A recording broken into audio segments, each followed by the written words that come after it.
여보, 병원에 가야겠어요. 춘자가 힘없는 목소리로 말했습니다. 만식은 서둘러 읍내 병원에 전화를 걸었습니다. 복심아, 잠깐 기다려라. 할머니랑 병원 다녀올게. 의사는 심각한 표정으로 말했습니다. 신장염이 급격히 악화됐습니다. 염증 수치가 위험 수준까지 올라갔어요. 그럼 어떻게 해야 하나요? 만식이 다급하게 물었습니다. 일단 입원을 해서 집중 치료를 받아야 합니다. 상태를 지켜봐야겠지만 며칠은 병원에 있어야 할 것 같습니다. 경북 상주의 작은 산골 마을, 7월 장마가 시작된 지 벌써 일주일째입니다. 하늘에서는 끝없이 빗줄기가 쏟아져 내리고 마을 아래 개울은 평소보다 몇 배나 불어나 있었습니다. 76세의 황만식은 우산을 쓰고 논두렁길을 따라 걷고 있었습니다. 이런 비가 언제까지 올 것인가. 만식은 중얼거리며 고무신 안으로 스며드는 차가운 물을 느꼈습니다. 논밭은 이미 물바다가 되어 있었고 여기저기 쓰러진 나무들과 떠내려온 쓰레기들이 물 위에 둥둥 떠다니고 있었습니다. 만식이 평소보다 높은 논두렁을 따라 걷던 중 멀리서 이상한 광경을 목격했습니다. 물에 반쯤 잠긴 폐가에 짙은 남색 기와 지붕 위에 무언가 하얀 것이 움직이고 있었습니다. 눈을 찡그리며 자세히 보니 그것은 크림색 진돗개 한 마리였습니다. 어라, 저게 뭐야? 만식은 지팡이에 몸을 의지하며 그 개를 바라봤습니다. 개는 지붕 위에서 몸을 웅크리고 있었는데 온몸이 비에 젖어 있었고 심하게 떨고 있는 것이 보였습니다. 개는 야위어 있었고 지친 모습이었습니다. 갈비뼈가 훤히 드러날 정도로 말랐고 털도 곳곳이 빠져 있었습니다. 그런데도 지붕에서 떨어질까봐 필사적으로 버티고 있는 모습이 애처로웠습니다. 아니, 저놈. 누가 저걸 저기다 두고 간 거야? 만식은 혀를 찼습니다. 물이 계속 불어나고 있었고 조금만 더 높아지면 그 지붕마저 잠길 것 같았습니다. 만식은 잠시 망설였습니다. 자신도 이제 나이가 들어 몸이 예전 같지 않았고 이런 급류에 들어가는 것은 위험했습니다. 하지만 그 개를 그냥 두고 갈 수는 없었습니다. 에이, 모르겠다. 만식은 지팡이를 논두렁에 꽂아두고 고무신을 벗었습니다. 그리고 조심스럽게 물속으로 발을 담갔습니다. 물은 생각보다 차갑고 깊었습니다. 야, 거기 있어. 할아버지가 구해줄게. 만식은 개에게 소리쳤습니다. 개는 만식을 보더니 작게 짖었습니다. 도와달라는 듯한 애절한 울음소리였습니다. 만식은 물속을 헤치며 천천히 폐가 쪽으로 향했습니다. 물살이 새서 몇 번 넘어질 뻔했지만 간신히 균형을 잡으며 나아갔습니다. 무릎까지 차오르는 물 때문에 걸음이 무거웠지만 개를 향한 마음만은 간절했습니다. 지붕 근처에 도착하자 개는 더욱 불안해하며 몸을 떨었습니다. 만식은 지붕 모서리에 손을 대고 조심스럽게 올라갔습니다. 기와가 미끄러워서 위험했지만 개를 안전하게 구하려면 이 방법밖에 없었습니다. 무서워하지 마라. 할아버지가 나쁜 사람 아니야. 만식은 부드러운 목소리로 개를 달랬습니다. 개는 처음에는 경계하는 듯 했지만 만식의 따뜻한 말투에 조금씩 마음을 열기 시작했습니다. 만식이 손을 내밀자 개는 조심스럽게 다가왔습니다. 만식은 개를 품에 안았습니다. 개는 생각보다 가벼웠고 온몸이 차갑게 식어 있었습니다. 이제 됐다. 집에 가자. 만식은 개를 꼭 안고 지붕에서 내려왔습니다. 물속을 다시 헤쳐나가는 길은 더욱 힘들었지만 품속의 개가 조금씩 안정되는 것을 느끼며 힘을 냈습니다. 집에 도착한 만식은 개를 마당 창고 마루 아래로 데려갔습니다. 거기는 비가 들이치지 않는 안전한 곳이었습니다. 만식은 오래된 담요를 가져와 깔아주고 개를 그 위에 눕혔습니다. 자, 이제 괜찮다. 여기서 쉬어라. 만식은 개의 젖은 털을 수건으로 닦아주었습니다. 개는 피곤했던지 곧 눈을 감고 잠이 들었습니다. 만식은 개를 바라보며 생각했습니다. 이 개가 어디서 왔을까? 주인은 있을까? 그리고 앞으로 어떻게 해야 할까? 복이나 좀 들어오라. 만식은 개에게 말했습니다. 넌 이제 우리 집 복이다. 이름은 복심이다. 복심이. 복심이라는 이름을 지어주자 개가 살짝 눈을 뜨며 꼬리를 한번 흔들었습니다. 마치 자신의 새 이름을 마음에 들어하는 것 같았습니다. 밖에서는 여전히 비가 내리고 있었지만 창고 안은 따뜻하고 평화로웠습니다. 만식은 복심이가 편안히 잠들 수 있도록 곁에서 지켜보며 오랜만에 찾아온 작은 행복을 느꼈습니다. 다음 날 아침 복심이는 여전히 창고 마루에서 잠들어 있었습니다. 만식은 일찍 일어나 복심이의 상태를 확인했습니다. 다행히 열도 없고 숨소리도 고른 것이 많이 회복된 것 같았습니다. 복심아, 일어났냐? 만식이 부르자 복심이가 천천히 눈을 떴습니다. 어제보다 훨씬 맑은 눈빛이었습니다. 만식은 부엌에서 따뜻한 밥과 국을 가져왔습니다. 배고프겠다. 천천히 먹어라. 복심이는 조심스럽게 밥을 먹기 시작했습니다. 오랫동안 굶었던 것 같은데도 급하게 먹지 않고 천천히 먹는 모습이 얌전해 보였습니다. 그때 안방에서 기침 소리가 들려왔습니다. 만식의 아내 춘자가 깨어난 것 같았습니다. 춘자는 74세로 신장질환과 만성관절염으로 몇 년째 거의 방 안에만 누워 지내고 있었습니다. 여보, 누구랑 얘기하는 거예요? 춘자의 약한 목소리가 들려왔습니다. 아, 어제 개 한 마리 구해왔어. 홍수에 떠내려갈 뻔한 걸 말이야. 만식이 대답했습니다. 개를요? 이런 몸으로 개까지 어떻게 돌봐요? 춘자는 걱정스러운 목소리로 말했습니다. 만식은 복심이와 함께 안방으로 들어갔습니다. 춘자는 침대에 반쯤 기대어 앉아 있었는데 얼굴이 많이 야위어 있었습니다. 최근 들어 병세가 더 악화되어 식욕도 없고 잠도 제대로 못 자고 있었습니다. 이 아이가 복심이야. 어제 지붕 위에서 구해온 아이고. 만식이 복심이를 소개했습니다. 복심이는 춘자를 보더니 조용히 다가갔습니다. 그리고 침대 옆에 앉아서 춘자를 올려다봤습니다. 그 눈빛이 어찌나 순하고 따뜻한지 춘자도 마음이 움직였습니다. 참 예쁘게 생겼네요. 춘자가 손을 내밀어 복심이의 머리를 쓰다듬었습니다. 복심이는 가만히 있으면서 춘자의 손길을 받아들였습니다. 이틀째 되는 날 이상한 일이 벌어졌습니다. 평소에는 아침에 일어나기도 힘들어하던 춘자가 혼자서 침대에서 일어난 것입니다. 그리고 천천히 마당으로 걸어 나왔습니다. 여보, 괜찮아요? 만식이 놀라서 물었습니다. 이상하게도 복심이가 날 계속 부르는 것 같아서요. 춘자가 말했습니다. 정말로 복심이는 안방 앞에서 춘자를 기다리고 있었습니다. 춘자가 마당에 나오자 복심이는 춘자의 다리 옆에 조용히 누웠습니다. 마치 춘자를 지켜주겠다는 듯이 말입니다. 춘자는 복심이의 등을 천천히 쓰다듬으며 말했습니다. 이 아이가 있으니까 마음이 편해져요. 오랫동안 이런 기분은 처음이에요. 그날부터 복심이는 하루 종일 춘자의 옆을 떠나지 않았습니다. 춘자가 방에 있으면 방문 앞에서 기다리고 마당에 나오면 함께 따라다녔습니다. 마치 춘자의 보호자가 된 것 같았습니다.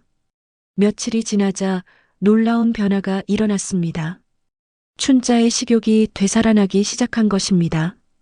몇 달 동안 밥 한 그릇도 제대로 못 먹던 춘자가 복심이와 함께 있으면서부터는 밥을 2그릇씩 먹기 시작했습니다. 여보, 정말 신기해요. 복심이가 온 다음부터 몸이 한결 나아진 것 같아요. 춘자가 말했습니다. 실제로 춘자의 안색도 좋아지고 잠도 깊이 잘 수 있게 되었습니다. 만식도 이런 변화에 놀랐습니다. 정말 복을 가져다 주는 개인가 보네. 어느 날 오후 만식은 복심이를 쓰다듬다가 이상한 것을 발견했습니다. 복심이의 배가 조금 부른 것 같았습니다. 처음에는 잘 먹어서 그런가 했는데 며칠 더 지켜보니 확실히 배가 불러오고 있었습니다. 처음엔 몰랐는데 요즘 배가 조금 불러오는 것도 같네. 만식이 춘자에게 말했습니다. 춘자도 복심이의 배를 만져보더니 깜짝 놀랐습니다. 여보, 이 아이 혹시 새끼를 가진 것 같아요. 새끼를? 만식도 놀랐습니다. 복심이를 구해올 때는 전혀 생각하지 못했던 일이었습니다. 복심이는 두 사람의 시선을 받으며 평온하게 누워 있었습니다. 마치 자신의 상황을 이해하고 있는 것 같았습니다. 그렇다면 더욱 잘 돌봐야겠네요. 춘자가 말했습니다. 이 아이가 우리에게 준 복을 이제 우리가 지켜줘야죠. 만식도 고개를 끄덕였습니다. 그래, 복심이가 우리 집에 온 것도 인연이고 새끼를 낳는 것도 인연이지. 그날 저녁 춘자는 복심이를 위해 특별히 영양가 있는 음식을 준비했습니다. 오랫동안 아파서 요리를 못했던 춘자가 복심이를 위해서는 기꺼이 부엌에 섰습니다. 복심아, 이제 너 혼자가 아니야. 뱃속의 아가들까지 생각해서 잘 먹어야 해. 춘자가 복심이에게 말했습니다. 복심이는 춘자가 준 음식을 맛있게 먹었습니다. 그리고 식사 후에는 춘자의 다리에 머리를 기대고 편안하게 잠들었습니다. 만식과 춘자는 복심이를 바라보며 대화했습니다. 이 아이가 온 다음부터 우리 집 분위기가 완전히 달라졌어요. 춘자가 말했습니다. 그러게 말이야. 복심이가 정말 복을 가져다 준 것 같아. 만식도 동감했습니다. 밤이 깊어가도 복심이는 춘자 곁을 떠나지 않았습니다. 마치 춘자의 건강을 지켜주는 수호천사 같았습니다. 복심이가 온 지 일주일이 지났을 무렵 마을에 복심이에 대한 소문이 돌기 시작했습니다. 춘자의 건강이 눈에 띄게 좋아진 것을 본 이웃들이 신기해하며 이야기를 나누고 있었습니다. 그런 어느 날 오후 마을의 젊은 청년 기철이 만식의 집을 찾아왔습니다. 기철은 28살로 마을에서 이런저런 일을 하며 살고 있었지만 평판이 좋지 않았습니다. 술을 좋아하고 일은 게을리하는 편이었습니다. 만식 아저씨, 안녕하세요. 기철이 대문 앞에서 소리쳤습니다. 만식이 나가보니 기철이 복심이를 뚫어지게 바라보고 있었습니다. 복심이는 기철을 보더니 낮게 으르렁거리며 경계하는 모습을 보였습니다. 무슨 일로 왔냐? 만식이 물었습니다. 기철은 복심이를 가리키며 말했습니다. 이게 전에 우리 형이 싸움개로 쓰다 버린 놈이에요. 만식의 표정이 굳어졌습니다. 뭐라고? 목에 상처 보이죠? 이거 제가 신고하면 돌려받을 수 있어요. 원래 우리 집 개였거든요.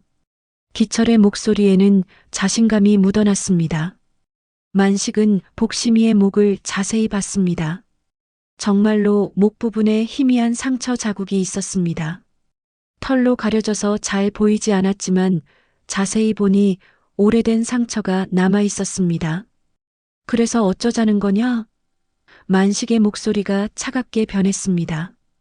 당연히 돌려받아야죠. 혈통서도 있는 좋은 개인데 우리 형이 그냥 버린 거라고요. 기철이 말했습니다. 복심이는 기철의 말을 듣더니 더욱 불안해하며 춘자 쪽으로 다가갔습니다. 춘자는 복심이를 안아주며 말했습니다. 이 아이는 이제 우리 가족이에요. 어디 가면 안 돼. 기철은 비웃듯이 말했습니다. 감정이 개입되면 안 되죠. 법적으로는 원래 주인이 찾아가는 게 맞아요. 만식은 말없이 창고로 가서 빗자루를 들고 나왔습니다. 그리고 기철을 향해 빗자루를 들어 올렸습니다. 당장 내 집에서 나가거라. 만식의 목소리는 단호했습니다. 아저씨, 왜 그러세요? 저는 당연한 권리를 찾는 거라고요. 기철이 당황하며 말했습니다. 나가라고 했다. 만식은 한 걸음 더 다가가며 빗자루를 위협적으로 들었습니다. 기철은 만식의 기세에 눌려 뒷걸음질 쳤습니다. 좋아요. 하지만 이 일이 이렇게 끝날 거라고 생각하지 마세요. 기철이 떠나고 나서 복심이는 한참 동안 불안해했습니다. 춘자가 아무리 달래도 마당 구석에서 떨고 있었습니다. 그날 밤 복심이는 평소와 달리 잠을 제대로 이루지 못했습니다. 낮은 숨소리로 헐떡이며 누워 있었는데 무언가 괴로워하는 것 같았습니다. 춘자는 복심이 곁에 앉아서 조용히 쓰다듬어 주었습니다. 무서워하지 마. 우리가 지켜줄게. 복심아, 너도 아픈 기억이 있구나. 춘자가 복심이의 목 상처를 보며 중얼거렸습니다. 우리 둘 다 망가졌지만 살아보자. 다시 한번.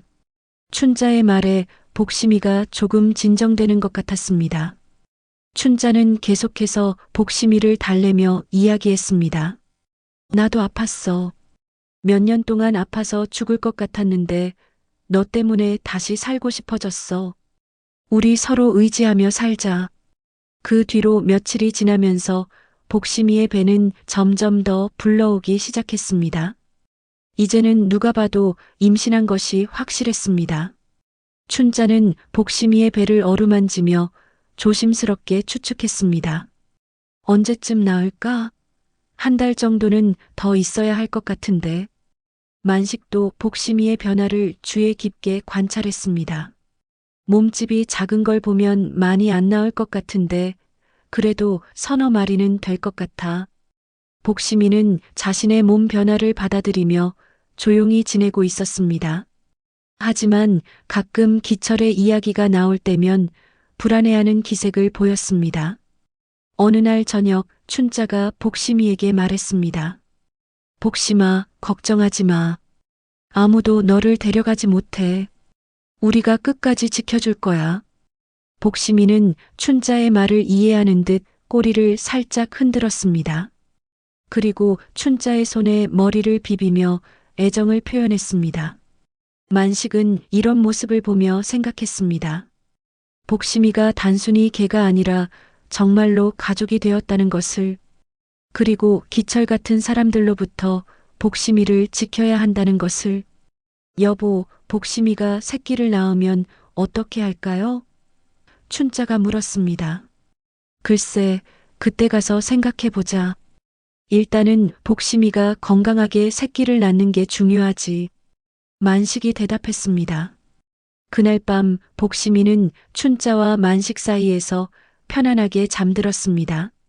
비록 과거에 상처가 있지만 이제는 따뜻한 가족의 품에서 새로운 생명을 준비하고 있었습니다. 밖에서는 가을바람이 불어오고 있었고 복심이의 출산일도 조금씩 다가오고 있었습니다. 복심이가 온 지 한 달이 지나면서 배가 눈에 띄게 불러온 것을 확인할 수 있었습니다. 이제는 걸을 때도 조심스럽게 움직이고 평소보다 더 많이 쉬려고 했습니다. 춘자는 복심이의 변화를 세심하게 관찰하며 출산 준비를 시작했습니다. 복심아, 이제 정말 얼마 안 남았구나. 춘자가 복심이의 배를 쓰다듬으며 말했습니다. 복심이는 춘자의 손길을 받으며 편안해하는 듯 보였습니다. 그런데 며칠째 복심이는 이상한 행동을 보이기 시작했습니다. 밥도 거의 안 먹고 마당을 빙빙 도는 것이었습니다. 마치 무언가를 찾고 있는 것 같았습니다. 왜 저렇게 돌아다니냐? 만식이 걱정스럽게 바라봤습니다. 복심이는 마당 이곳저곳을 다니다가 헛간 구석으로 향했습니다. 그리고 그곳에서 앞발로 땅을 파기 시작했습니다. 마치 무언가를 묻거나 숨기려는 듯한 행동이었습니다. 저놈, 어쩌면 진짜. 만식이 중얼거렸습니다. 개들이 출산 전에 보이는 전형적인 행동이었습니다. 복심이는 땅을 파면서 짚을 물어다 쌓기 시작했습니다. 헛간 구석에 조용하고 따뜻한 곳을 출산 장소로 정한 것 같았습니다. 본능적으로 새끼들을 낳을 안전한 곳을 준비하고 있었습니다. 춘자는 복심이의 행동을 보며 말했습니다. 이 아이가 정말 영리해요. 스스로 출산 준비를 하고 있어요. 하지만 그날 오후 춘자에게 갑작스러운 변화가 찾아왔습니다. 점심을 먹고 나서 갑자기 심한 복통을 호소하기 시작한 것입니다. 아, 아파요. 배가 너무 아파요. 춘자가 침대에서 몸을 비틀며 괴로워했습니다. 만식은 깜짝 놀라 춘자 곁으로 달려갔습니다. 어디가 아픈 거야? 어떻게 아픈 거야? 옆구리 쪽이, 신장 쪽이 너무 아파요. 그리고 속이 울렁거려요. 춘자의 안색이 창백해졌습니다. 얼마 지나지 않아 춘자는 구토를 하기 시작했습니다. 며칠 전까지만 해도 좋아졌다고 생각했는데 갑자기 악화된 것 같았습니다.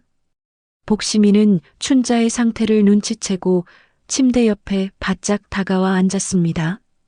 평소보다 더 조심스럽게 춘자를 지켜보고 있었습니다. 여보, 병원에 가야겠어요. 춘자가 힘없는 목소리로 말했습니다. 만식은 서둘러 읍내 병원에 전화를 걸었습니다. 응급실로 오라는 지시를 받고 급히 춘자를 차에 태웠습니다. 복심아, 잠깐 기다려라. 할머니랑 병원 다녀올게. 만식이 복심이에게 말했습니다. 복심이는 불안한 듯 꼬리를 내리고 있었습니다. 병원에 도착한 후 여러 검사를 받은 결과 의사는 심각한 표정으로 말했습니다. 신장염이 급격히 악화됐습니다. 염증 수치가 위험 수준까지 올라갔어요. 그럼 어떻게 해야 하나요? 만식이 다급하게 물었습니다. 일단 입원을 해서 집중 치료를 받아야 합니다. 상태를 지켜봐야겠지만 며칠은 병원에 있어야 할 것 같습니다. 만식은 춘자의 손을 꼭 잡았습니다. 걱정하지 마. 금방 좋아질 거야. 하지만 춘자는 복심이가 걱정됐습니다. 복심이는 어떻게 해요? 혼자 두면 안 되는데. 복심이는 내가 돌볼게. 걱정하지 말고 치료나 받아. 만식이 춘자를 안심시켰습니다. 그날 저녁 만식은 병원 대기실에서 혼자 앉아 있었습니다. 춘자는 응급실에서 치료를 받고 있었고 상태가 호전되기까지 시간이 필요했습니다. 만식은 혼잣말처럼 중얼거렸습니다. 복심아, 제발 이 집에 복 좀 들어오게 해다오. 제발 좀. 복심이가 온 후 춘자의 상태가 좋아졌다고 생각했는데 갑자기 이런 일이 벌어지니 당황스러웠습니다. 혹시 복심이가 복을 가져다 주는 게 아니라 오히려 불운을 가져온 것은 아닐까 하는 생각도 들었습니다. 하지만 그런 생각을 하자마자 만식은 고개를 저었습니다. 복심이는 아무 잘못이 없었습니다. 오히려 춘자에게 기쁨과 희망을 가져다 준 소중한 존재였습니다. 밤늦게 집에 돌아온 만식을 복심이가 마중 나왔습니다. 평소와 달리 꼬리를 흔들지 않고 조용히 만식을 바라보고 있었습니다. 마치 춘자가 없다는 것을 알고 있는 듯 했습니다. 복심아, 할머니는 병원에 계셔. 조금 아프시거든. 만식이 복심이에게 설명했습니다. 복심이는 만식의 말을 듣더니 춘자가 평소 자던 침대 쪽으로 가서 슬픈 듯 누워 있었습니다. 복심이도 춘자를 그리워하고 있는 것 같았습니다. 그날 밤 복심이는 평소보다 더 자주 헛간을 들락날락했습니다. 출산이 임박한 것 같았는데 춘자가 없으니 더욱 불안해하는 것 같았습니다. 만식은 복심이를 달래며 말했습니다. 복심아, 할머니가 빨리 돌아오실 거야. 그때까지 우리 둘이서 힘내자. 복심이는 만식의 말에 조금 안정되는 듯 했지만 여전히 불안한 기색을 감추지 못했습니다. 새끼를 낳을 시기가 다가오는데 가장 의지하던 춘자가 없으니 당연한 반응이었습니다. 만식은 복심이를 위해 헛간에 더 많은 짚을 깔아주고 따뜻한 담요도 준비했습니다. 춘자가 돌아올 때까지 자신이 복심이를 잘 돌봐야 한다고 다짐했습니다. 춘자가 병원에 입원한 지 사흘째 되는 날, 만식은 병원과 집을 오가며 바쁜 하루를 보내고 있었습니다. 춘자의 상태는 조금씩 호전되고 있었지만 아직 퇴원할 수 있을 정도는 아니었습니다. 선생님, 아내가 언제쯤 퇴원할 수 있을까요? 만식이 의사에게 물었습니다. 염증 수치가 많이 떨어지긴 했지만 아직 안정적이지 않습니다. 최소 일주일은 더 지켜봐야 할 것 같습니다. 의사의 답변에 만식은 걱정이 깊어졌습니다. 춘자는 병상에서 만식의 손을 잡으며 말했습니다. 복심이는 어떻게 지내요? 혼자 있어서 많이 외로워하겠어요. 괜찮아. 내가 잘 돌보고 있어. 걱정하지 말고 치료나 받아. 만식이 춘자를 안심시켰지만 실제로는 복심이의 상태가 예사롭지 않았습니다. 집에 돌아온 만식은 복심이를 찾았습니다. 복심이는 헛간 구석에서 짚을 더 많이 모으고 있었습니다. 배도 더욱 불러와서 이제는 걸을 때도 힘들어 보였습니다. 복심아, 밥 먹어라. 만식이 밥그릇을 가져다 줬지만 복심이는 고개만 돌릴 뿐 먹으려 하지 않았습니다. 복심이는 계속해서 불안해하며 헛간과 마당을 오가고 있었습니다. 가끔씩 낮은 신음소리를 내기도 했는데 출산이 임박한 것 같았습니다. 그날 저녁 만식이 병원에서 돌아오니 복심이의 상태가 더욱 심각해져 있었습니다. 숨을 거칠게 쉬고 있었고 가끔씩 몸을 웅크리며 고통스러워하고 있었습니다. 복심아, 괜찮냐? 만식이 걱정스럽게 복심이를 쓰다듬었습니다. 복심이는 만식을 올려다보더니 약하게 꼬리를 흔들었습니다. 밤 10시쯤 만식은 춘자에게서 급한 전화를 받았습니다. 여보, 갑자기 또 아파져서 선생님이 위독하다고 빨리 와달라고 하네요. 춘자의 목소리는 매우 약했습니다. 만식은 당황했습니다. 복심이도 곧 새끼를 낳을 것 같은데 춘자도 위험한 상황이 된 것입니다. 지금 갈게. 조금만 기다려. 만식이 전화를 끊고 서둘러 준비했습니다. 복심이에게 다가가서 말했습니다. 복심아, 할머니가 많이 아프셔서 병원에 가야 해. 조금만 기다려줘. 하지만 복심이는 만식의 바지를 물고 늘어졌습니다. 마치 가지 말라고 하는 것 같았습니다. 복심아, 정말 급해. 할머니가 위험해. 만식이 복심이를 달랬지만 복심이는 계속 만식을 붙잡으려 했습니다. 그때 복심이가 갑자기 고통스러운 소리를 냈습니다. 기잉 하는 소리와 함께 몸을 웅크렸습니다. 만식은 복심이의 상태를 보고 깨달았습니다. 복심이가 지금 진통을 시작한 것입니다. 이런, 하필 지금. 만식은 진퇴양난에 빠졌습니다. 춘자도 위험하고 복심이도 출산을 앞두고 있었습니다. 결국 만식은 복심이 곁에 남기로 결정했습니다. 춘자에게는 조금 늦게 갈 수밖에 없다고 연락했습니다. 복심아, 할아버지가 도와줄게. 무서워하지 마. 만식이 복심이를 안심시켰습니다.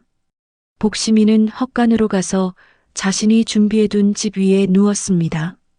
숨을 거칠게 쉬며 진통을 견디고 있었습니다. 만식은 개 출산에 대해 아는 것이 별로 없었지만 최대한 도와주려고 했습니다. 따뜻한 물과 깨끗한 수건을 준비하고 복심이 곁에서 지켜봤습니다. 복심아, 힘내라. 새끼들이 건강하게 태어날 거야. 만식이 복심이의 머리를 쓰다듬어 주었습니다. 밤 11시쯤 복심이의 진통이 더욱 심해졌습니다. 피를 흘리기 시작했고 숨소리도 더욱 거칠어졌습니다. 만식은 걱정이 되어 수의사에게 전화를 걸려 했지만 이 시간에는 응급 상황이 아니면 연락이 어려웠습니다. 그때 갑자기 집 대문이 열리는 소리가 들렸습니다. 만식이 놀라서 보니 춘자가 혼자 택시를 타고 와 있었습니다. 여보, 춘자야. 왜 병원에서 나왔어? 만식이 깜짝 놀라며 춘자를 맞았습니다. 병원에서 말했어. 오늘 넘기기 어렵다 했는데. 이상하게 나 복심이한테 오고 싶었어. 춘자의 목소리는 여전히 약했지만 눈빛은 결연했습니다. 춘자는 비틀거리며 헛간으로 향했습니다. 복심이는 춘자를 보자마자 힘없이 꼬리를 흔들었습니다. 복심아, 할머니가 왔어. 이제 괜찮아. 춘자가 복심이의 머리를 쓰다듬으며 말했습니다.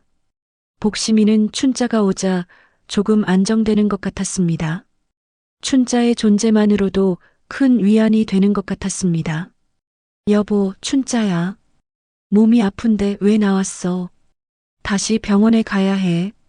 만식이 걱정스럽게 말했습니다. 아니야. 복심이가 나를 부르는 것 같았어.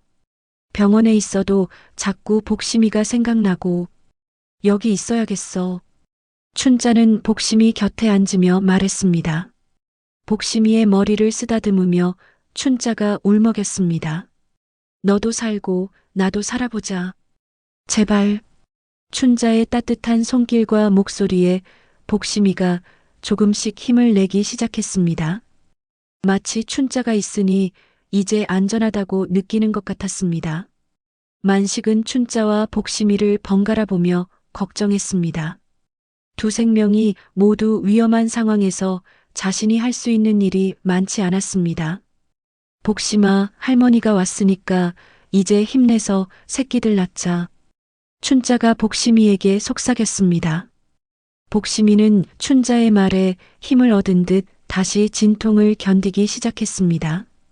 춘자가 곁에 있으니 더 이상 두렵지 않은 것 같았습니다. 자정이 넘어가면서 복심이의 진통이 절정에 달했습니다. 춘자는 아픈 몸을 이끌고 복심이를 계속 돌봐주었습니다. 새벽 2시가 넘어서자 복심이의 진통이 더욱 심해졌습니다. 춘자는 아픈 몸을 이끌고 복심이 옆에 계속 앉아 있었고 만식은 필요한 것들을 준비하며 두 사람을 돌봤습니다. 복심아, 조금만 더 힘내라. 거의 다 왔어. 춘자가 복심이의 등을 쓰다듬으며 격려했습니다. 복심이는 거칠게 숨을 쉬며 진통을 견디고 있었습니다. 가끔씩 고통스러운 신음소리를 냈지만 춘자가 곁에 있어서인지 예전보다는 안정되어 보였습니다. 새벽 3시쯤 드디어 첫 번째 새끼가 태어났습니다. 작고 까만 털을 가진 새끼가 양수에 쌓인 채로 나왔습니다. 나왔다. 첫 번째가 나왔어. 만식이 기뻐하며 소리쳤습니다. 복심이는 본능적으로 새끼의 양막을 하차서 터뜨리고 새끼가 숨을 쉴 수 있도록 도와주었습니다. 새끼는 작은 울음소리를 내며 생명을 알렸습니다. 기특해라, 복심아. 정말 잘했어. 춘자가 복심이를 칭찬하며 눈물을 흘렸습니다. 하지만 출산은 여기서 끝나지 않았습니다. 복심이는 계속해서 진통을 겪고 있었고 더 많은 새끼들이 태어날 준비를 하고 있었습니다. 새벽 4시에 두 번째 새끼가, 5시에 세 번째 새끼가 태어났습니다. 모두 건강해 보였고 복심이는 새끼들을 정성스럽게 하차주며 돌봤습니다. 해가 떠오르기 시작할 무렵 4번째와 5번째 새끼가 연이어 태어났습니다. 복심이는 지쳐 보였지만 새끼들을 위해 계속 힘을 내고 있었습니다. 아직 더 있는 것 같은데? 만식이 복심이의 배를 살펴보며 말했습니다. 정말로 새벽 6시쯤 마지막 6번째 새끼가 태어났습니다. 다른 새끼들보다 조금 작았지만 건강하게 울음소리를 냈습니다. 6마리구나. 복심이가 6마리의 새끼를 낳았어. 춘자가 감격스럽게 말했습니다. 복심이는 6마리의 새끼들을 모두 자신의 배 아래로 모았습니다. 새끼들은 어미의 젖을 찾아 꿈틀거리며 생명력을 보여주었습니다. 춘자는 새끼들을 수건으로 조심스럽게 닦아주며 흐느꼈습니다. 기특해라. 넌 진짜 복이구나. 복을 품고 왔구나. 출산을 마친 복심이는 새끼들을 하차주며 모성애를 보여주었습니다. 힘들었던 출산 과정이 끝나고 이제는 평화로운 모습이었습니다. 그날부터 춘자는 복심이와 새끼들을 돌보는 일에 푹 빠졌습니다. 아픈 몸에도 불구하고 새끼들이 젖을 잘 먹는지, 복심이가 충분히 쉬고 있는지 계속 살폈습니다. 새끼들이 정말 예쁘게 생겼어요. 하나하나가 다 보물 같아요. 춘자가 새끼들을 보며 미소 지었습니다. 며칠이 지나면서 춘자는 자신의 몸에서 변화를 느끼기 시작했습니다. 새끼들을 돌보면서 자연스럽게 움직임이 많아졌고 마음도 한결 가벼워진 것 같았습니다. 이상해요.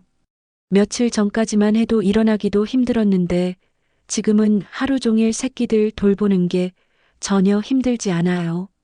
춘자가 만식에게 말했습니다. 일주일이 지나자 변화는 더욱 확연해졌습니다. 춘자는 새끼들에게 이름을 지어주고 하루에도 몇 번씩 헛간을 드나들며 돌봤습니다. 예전 같으면 상상도 할 수 없는 일이었습니다. 첫 번째 새끼는 복돌이, 두 번째는 복순이, 세 번째는 복자, 네 번째는 복실이, 다섯 번째는 복동이, 여섯 번째는 복이라고 이름을 지어주었습니다. 여보, 정말 이상해요. 몸이 갑자기 가벼워진 것 같고 식욕도 돌아오고 이런 기분은 몇 년 만이에요.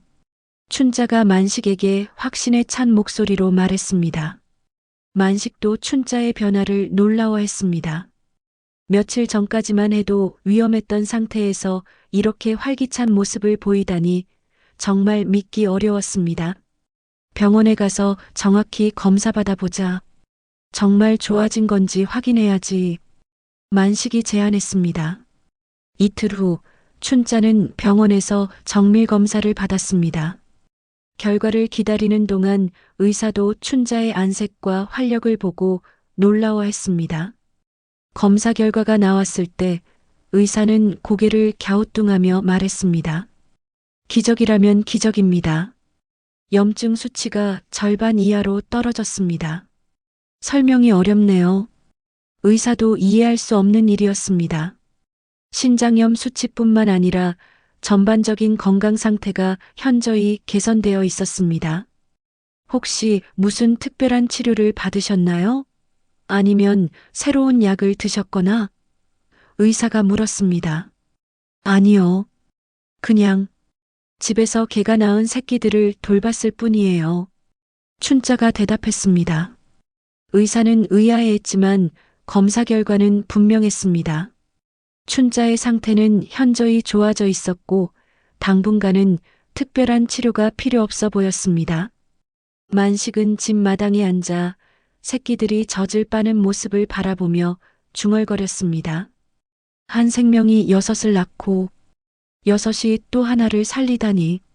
춘자도 복심이와 새끼들을 보며 행복해했습니다. 이 아이들이 우리 집에 진짜 복을 가져다 준 것 같아요.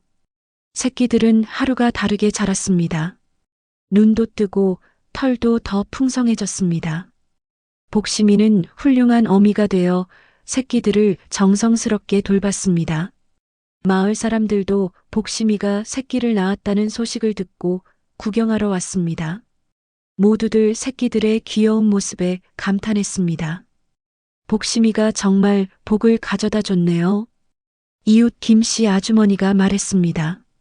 그러게 말이에요.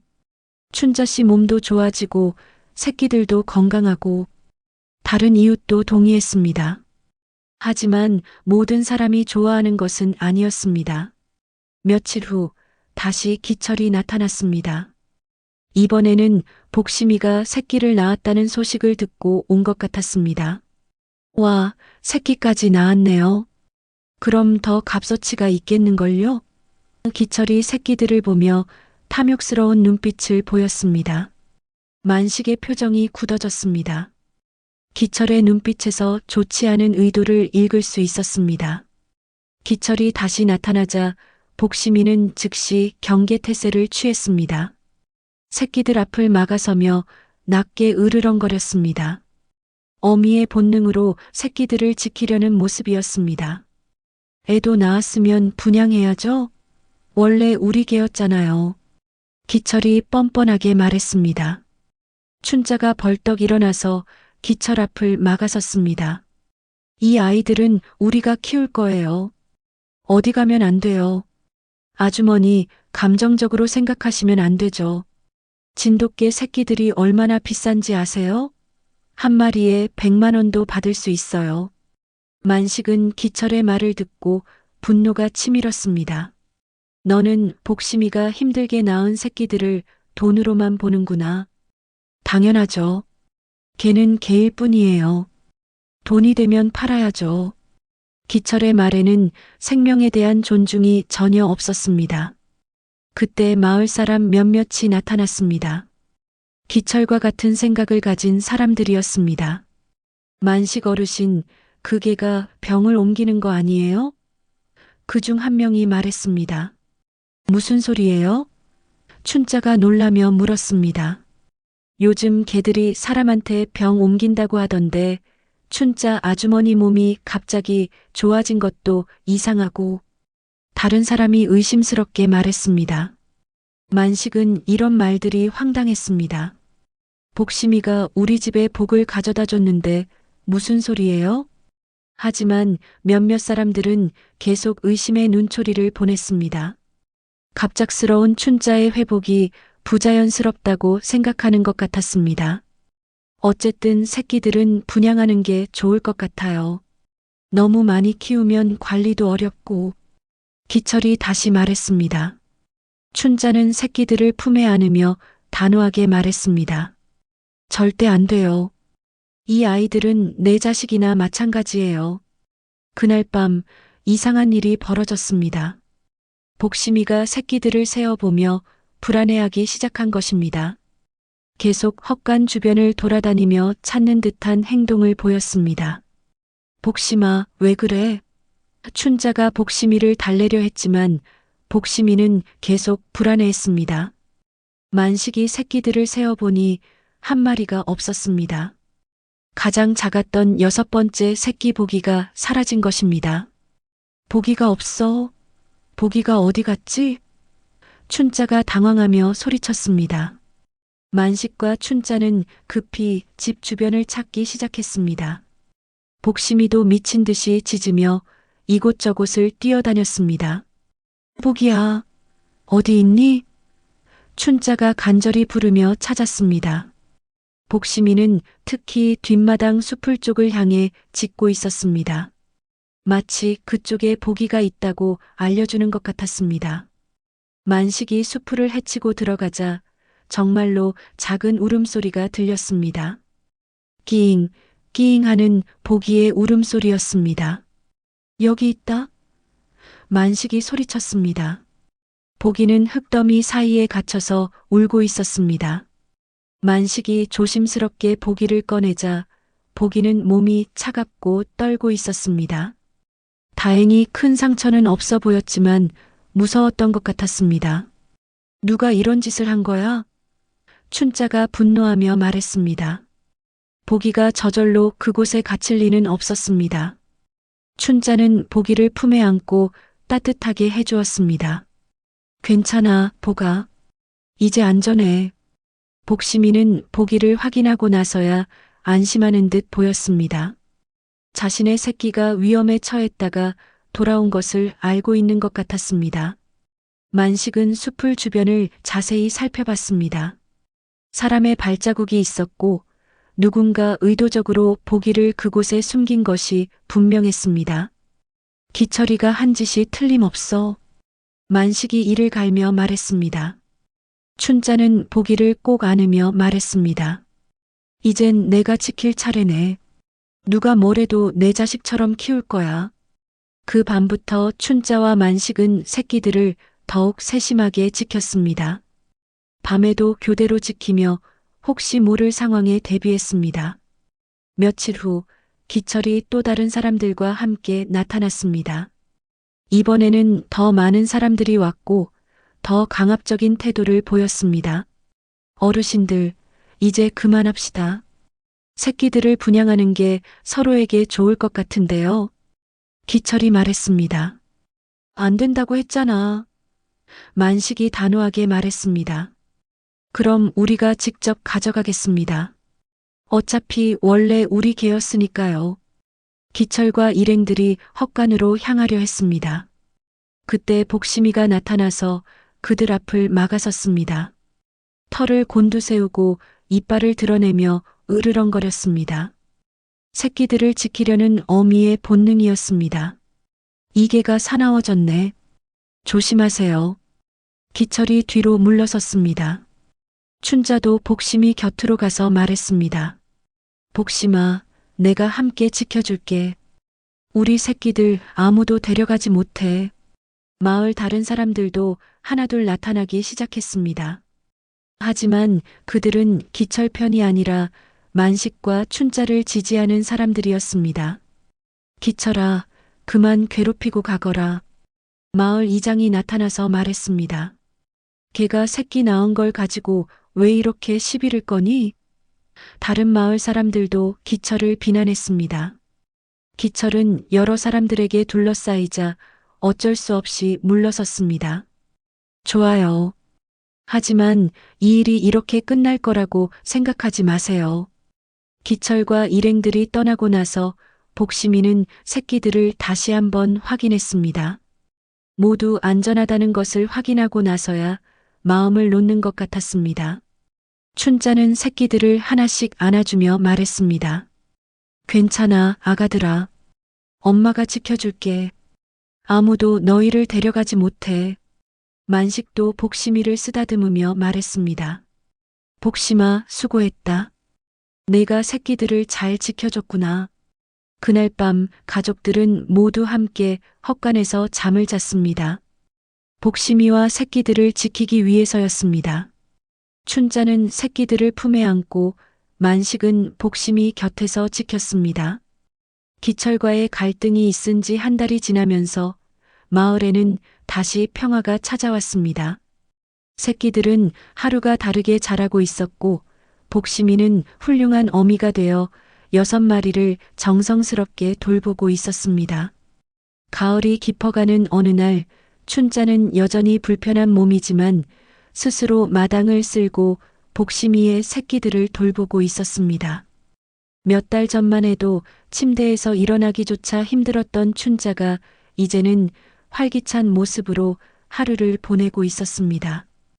복심아, 새끼들이 정말 많이 컸구나. 춘자가 복심이를 쓰다듬으며 말했습니다. 복심이는 춘자를 올려다보며 꼬리를 흔들었습니다. 마치 고마움을 표현하는 것 같았습니다. 새끼들은 이제 눈도 완전히 뜨고 마당을 뛰어다닐 정도로 자랐습니다. 복돌이, 복순이, 복자, 복실이, 복동이, 그리고 가장 작은 복이까지 모두 건강하게 자라고 있었습니다. 만식은 마루에 앉아 이 모든 광경을 바라보며 감회에 젖어 있었습니다. 정말 신기한 일이야. 복심이가 온 다음부터 우리 집이 완전히 달라졌어. 그런 어느 날 오후 서울에서 내려온 젊은 여성이 만식의 집을 찾아왔습니다. 28살 정도로 보이는 그 여성은 조심스럽게 대문을 두드렸습니다. 안녕하세요. 혹시 황만식 어르신 댁이 맞나요? 여성이 정중하게 인사했습니다. 만식이 나가보니 깔끔하게 차려입은 여성이 서 있었습니다. 그런데 누구시죠? 저는 유진이라고 해요.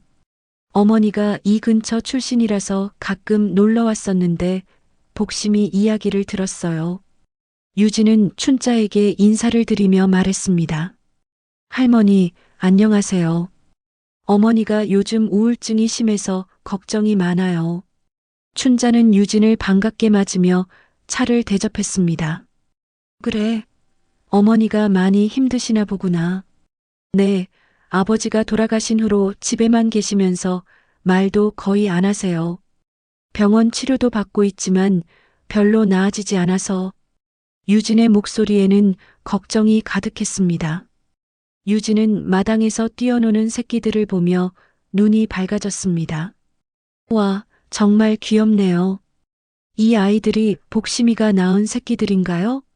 그렇지. 6마리나 낳았어. 모두 건강하게 잘 자라고 있어. 만식이 자랑스럽게 말했습니다. 유진은 한참 동안 새끼들을 바라보다가 조심스럽게 말했습니다. 혹시 한 마리 데려가도 될까요? 어머니께 좋은 친구가 되어줄 것 같아서요. 춘자와 만식은 서로를 바라봤습니다. 지금까지 새끼들을 아무에게도 주지 않겠다고 다짐했었는데 유진의 사정을 들으니 마음이 움직였습니다. 어머니가 정말 많이 힘드시나? 춘자가 다시 물었습니다. 네, 며칠째 밥도 제대로 안 드시고 저희도 어떻게 해야 할지 모르겠어요. 유진이 눈물을 글썽이며 말했습니다. 춘자는 새끼들을 바라보다가 가장 작고 조용한 보기를 데려왔습니다. 보기는 다른 새끼들보다 얌전하고 사람을 잘 따르는 성격이었습니다. 이 아이는 보기야. 복심이가 낳은 새끼 중에서 가장 마음이 착한 아이지. 춘자가 보기를 유진의 품에 안겨주며 말했습니다. 보기는 유진의 품에서 편안하게 있으면서 작은 혀로 유진의 손을 하찼습니다. 유진은 보기의 따뜻함을 느끼며 미소를 지었습니다. 이름은 보기야. 복심이가 준 복이니까 내 어머니도 웃게 해줘. 춘자가 유진에게 당부했습니다. 정말 감사해요. 꼭 잘 키울게요. 어머니도 분명 좋아하실 거예요. 유진이 고마워하며 말했습니다. 복심이는 보기가 떠나는 것을 조용히 지켜보고 있었습니다. 어미의 직감으로 보기가 좋은 곳으로 간다는 것을 아는 것 같았습니다. 유진이 보기를 데리고 떠난 후 춘자는 복심이에게 말했습니다. 복심아, 보기가 좋은 일을 하러 갔어. 누군가를 행복하게 해주러 갔어. 복심이는 춘자의 말을 이해하는 듯 조용히 고개를 끄덕였습니다. 며칠 후 유진에게서 연락이 왔습니다. 할머니, 정말 감사해요. 어머니가 보기를 보시더니 몇 달 만에 처음으로 웃으셨어요. 춘자는 그 소식을 들으며 기뻐했습니다. 그래, 정말 다행이구나. 보기가 제 몫을 하고 있네. 가을이 겨울로 바뀌어 가면서 만식의 집에는 여전히 평화가 흘렀습니다. 복심이는 마루에 앉아 조용히 마당을 바라보고 있었고 나머지 5마리 새끼들은 건강하게 자라고 있었습니다. 춘자는 예전보다 훨씬 건강해진 몸으로 집안일을 하고 복심이와 새끼들을 돌보며 하루하루를 보내고 있었습니다. 병원에서는 기적이라고 할 정도로 회복된 상태였습니다.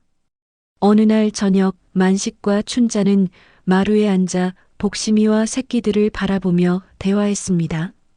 여보, 정말 신기해요. 복심이가 온 다음부터 우리 삶이 완전히 달라졌어요. 춘자가 말했습니다. 그러게 말이야.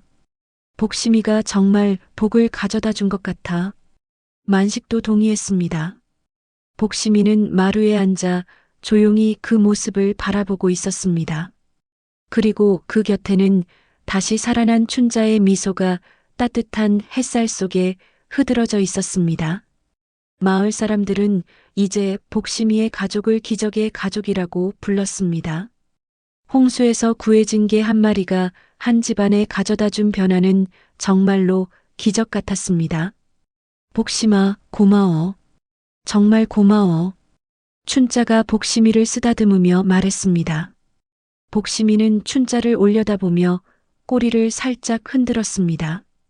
그 눈빛에는 깊은 애정과 만족감이 담겨 있었습니다.